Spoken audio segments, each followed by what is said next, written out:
गुड़िया जंगल में अपनी मम्मा के साथ पेड़ की एक बड़ी डाल पर बैठी थी। उसकी मम्मा बाजार से कुछ जरूरी चीजें लेने जा रही थी।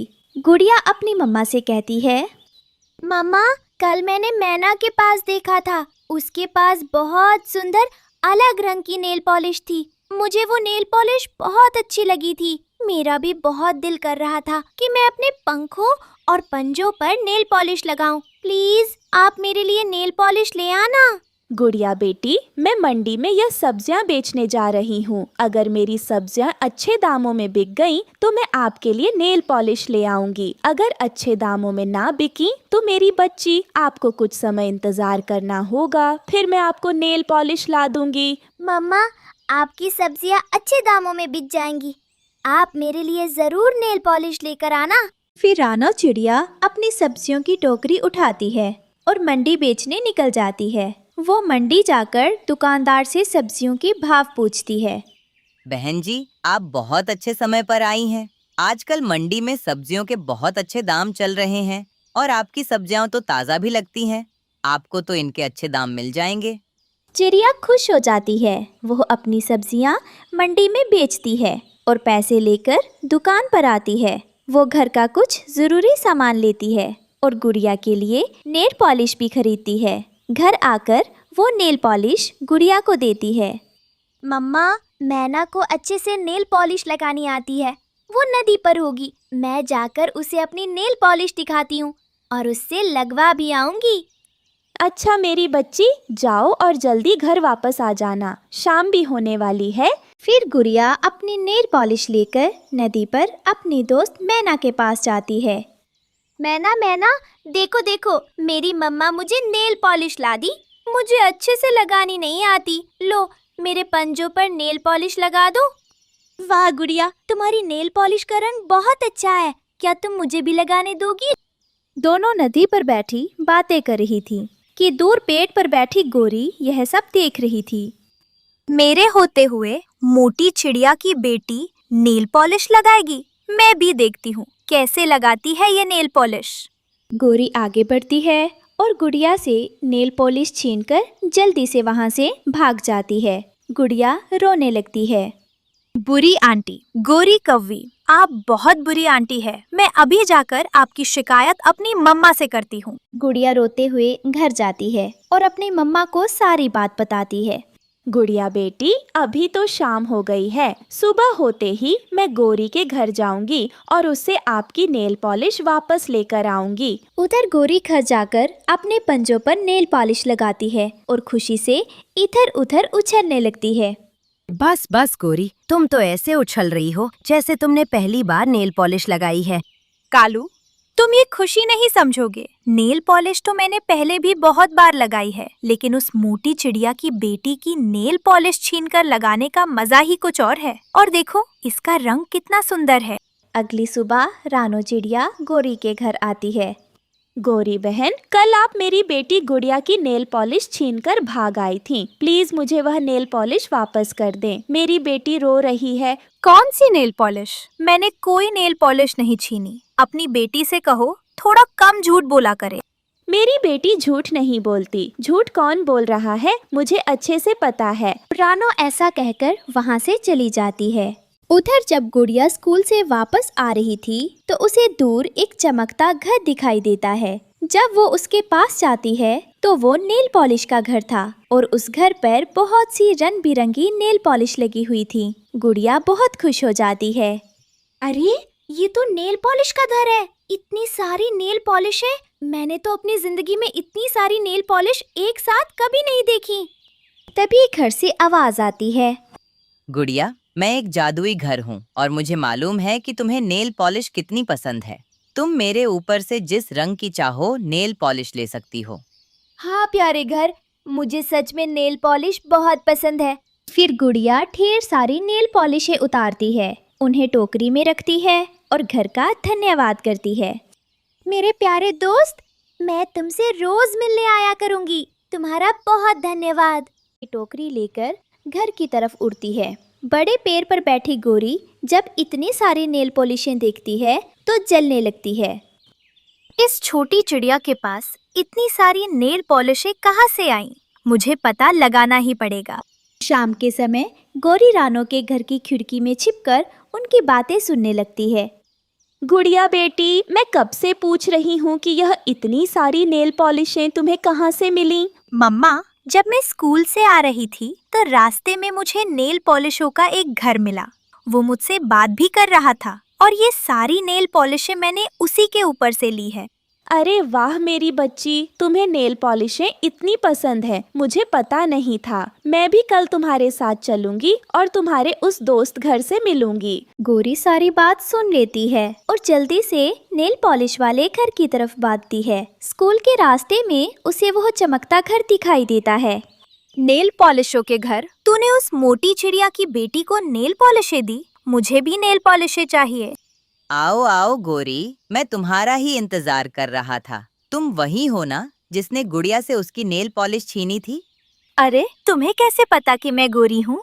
अभी बताता हूँ मुझे कैसे पता है। नेल पॉलिश का घर गौरी को पकड़ लेता है और उसे उल्टा लटकाकर डंडे मारने लगता है। तुम जंगल के सभी पक्षियों को परेशान करती हो गोरी। तुम कब सुधरोगी? ऊपर से छोटे बच्चों को भी परेशान करती हो। माफ कर दो नेल पॉलिश के घर, मुझे माफ कर दो। तभी वहाँ से तोता गुजरता है। गौरी उसे आवाज लगाती है। तोते, जल्दी जाकर गुड़िया को बुला ला। उसे कहना उसका नेल पॉलिश वाला घर मुझे मार रहा है। तोता रानो के घर जाता है और सारी बात बता देता है। मम्मा चलिए, लगता है मेरे दोस्त ने गोरी आंटी को उसकी चोरी की सजा दी है।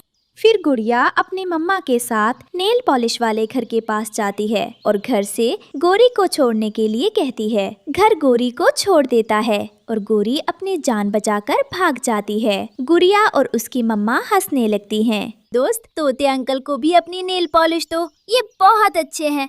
ऐसे वो सब आपस में बातें करने लगते हैं। प्यारे दोस्तों, आपको ये कहानी कैसी लगी कमेंट में ज़रूर बताइए और इस कहानी को लाइक, अपने दोस्तों के साथ शेयर और चैनल को सब्सक्राइब करना बिल्कुल मत भूलना। आपका धन्यवाद। पक्षियों के जंगल में सूखा पड़ गया था। सभी पक्षी बहुत परेशान थे। सब पक्षी बरगद के बड़े पेड़ के नीचे इकट्ठा होते हैं और रानो चिड़िया अपना सुझाव सबके सामने रखती है। मेरा तो यही सुझाव है सबको कि हम सब यह जंगल छोड़कर मननदयाल जंगल में चले जाएं। वहाँ मेरी एक दोस्त रहती है। उसने मुझे कल कॉल पर बताया था कि वहाँ बिल्कुल सूखा नहीं है, बल्कि उनका जंगल हरा भरा है। वहाँ फल भी हैं और अनाज भी है। वहाँ जाकर हमें कोई परेशानी नहीं होगी। तो फिर देर किस बात की है? हम सब अपना अपना सामान बांध लेते हैं और मननदयाल जंगल जाने की तैयारी करते हैं। फिर अगली सुबह सब पक्षी अपने सूखे जंगल को छोड़कर अपना सामान बांधते हैं और मननदयाल जंगल जाने के लिए निकल जाते हैं। सबका मन उदास था क्योंकि उनका अपने जंगल को छोड़ने का मन नहीं कर रहा था, लेकिन इसके अलावा कोई रास्ता भी नहीं था। आखिरकार वो सब मननदयाल जंगल पहुंच जाते हैं। वहाँ हरियाली थी और बहुत सारे फल और अनाज भी थे। वहाँ लाल मिर्च का एक पेड़ था। तोता उस पेड़ पर जाकर अपना घोंसला बना लेता है। कबूतर अमरूद के पेड़ पर घोंसला बना लेता है। नदी के पास पपीते का एक बड़ा पेड़ था। रानो चिड़िया और उसकी बेटी गुड़िया उस पेड़ पर जाकर अपना घोंसला बना लेती हैं। कालू और गोरी ये देखकर बहुत जल जाते हैं कि रानो चिड़िया को इतना अच्छा बड़ा पपीते का पेड़ मिल गया है। इसलिए दोनों रानो चिड़िया के पास जाते हैं। छोटी चिड़िया, हमने ये पेड़ पहले देखा था, इसलिए इस पेड़ पर हम घोंसला बनाएंगे। अपनी शक्ल लेकर यहाँ से दूर चली जा।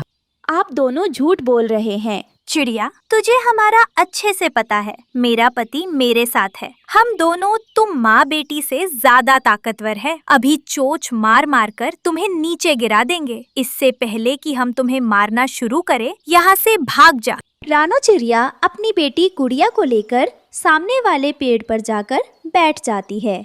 मम्मा, ये दोनों कौवे बहुत बुरे हैं। ये सिर्फ दिखावा करते हैं कि हमारे दोस्त हैं, लेकिन असल में बहुत बुरे हैं। मेरी बच्ची, तुम परेशान मत हो। मैं हूँ ना तुम्हारी मम्मा। हम कुछ ना कुछ जरूर कर लेंगे। देखो, यह पेड़ भी कितना बड़ा है। हम इसी पर घोंसला बना लेते हैं।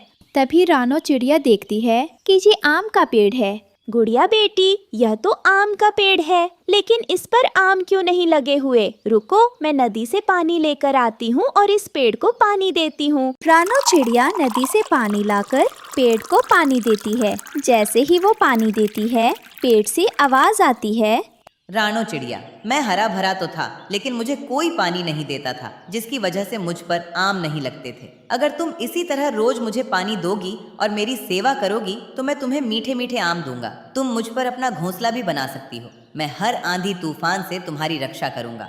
रानो चिड़िया बहुत खुश हो जाती है। रात हो जाती है और वो उसी पेड़ पर अपना घोंसला बनाकर रहने लगती है। कुछ दिन गुजरते हैं। रानो चिड़िया रोज पेड़ को पानी देती और उसकी खूब देखभाल करती। कुछ ही दिनों में पेड़ पर आम आने लगते हैं, लेकिन अभी कच्चे थे। रानो बहुत खुश होती है। इधर कौवों ने अपने पपीते के पेड़ के सारे पपीते खा लिए थे। अब उनकी नजर रानो के आम के पेड़ पर थी। कालू जी, जैसे ही इस चिड़िया का आम का पेड़ तैयार होगा, हम इस पर कब्जा कर लेंगे, फिर मीठे मीठे आम खाएंगे और बाद में वापस पपीते वाले पेड़ पर चले जाएंगे। कुछ दिन और गुजरते हैं। अब आम पक चुके थे। कौवे रानो के पेड़ पर आते हैं। देखो चिड़िया, अब तुम जाकर उस पपीते के पेड़ पर रह सकती हो। अब हम इस आम के पेड़ पर रहेंगे। जब मैं पपीते के पेड़ पर थी, तब तुम दोनों ने मेरा घोंसला छीन लिया था, और अब जब मेरे पेड़ पर आम लग गए हैं तो तुम फिर आ गए हो। मैं नहीं जाऊंगी। कौवे बहुत गुस्से में आ जाते हैं और चोंच मार मार कर रानो और उसकी बेटी को मारने लगते हैं। नहीं नहीं, मेरी बच्ची को मत मारो। मैं चली जाती हूँ। मैं यह घोंसला भी छोड़ देती हूँ। तुम दोनों इस पेड़ पर रह लो। रानो अपनी बेटी को लेकर फिर से पपीते के पेड़ पर चली जाती है। पेड़ को कौवों पर बहुत गुस्सा आ रहा था, लेकिन उसकी डालियां अभी इतनी मजबूत नहीं थीं कि उन्हें सजा दे सके। लेकिन रानो ने पेड़ को पानी देना बंद नहीं किया। वो रोज आकर आम के पेड़ को पानी देती रही। कालू जी, लगता है इस चिड़िया का दिमाग घूम गया है। इस पेड़ पर तो हम रहते हैं, फिर भी ये आकर इसे पानी देती है। देने दो, इससे हमारा ही घोंसला मजबूत होगा। उस चिड़िया को क्या फायदा होगा। कुछ दिन गुजरते हैं। अब आम का पेड़ बहुत मजबूत हो चुका था। एक दिन कौवे घोंसले में नहीं थे और गुड़िया का आम खाने का बहुत मन कर रहा था। कालू अंकल और गोरी आंटी तो घोंसले में नहीं है। क्यों ना मैं जाकर एक आम खा लूं? उन्हें पता भी नहीं चलेगा। गुड़िया पेड़ पर जाकर आम खाने लगती है। तभी पीछे से गोरी और कालू आ जाते हैं।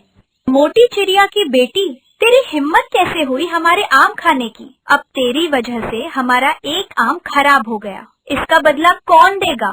पेड़ को बहुत गुस्सा आ जाता है। वो दोनों कौवों को पेड़ के साथ उल्टा लटका देता है और उन्हें जोर जोर से डंडे मारने लगता है। हमें छोड़ दो, हमें छोड़ दो, हमें माफ कर दो।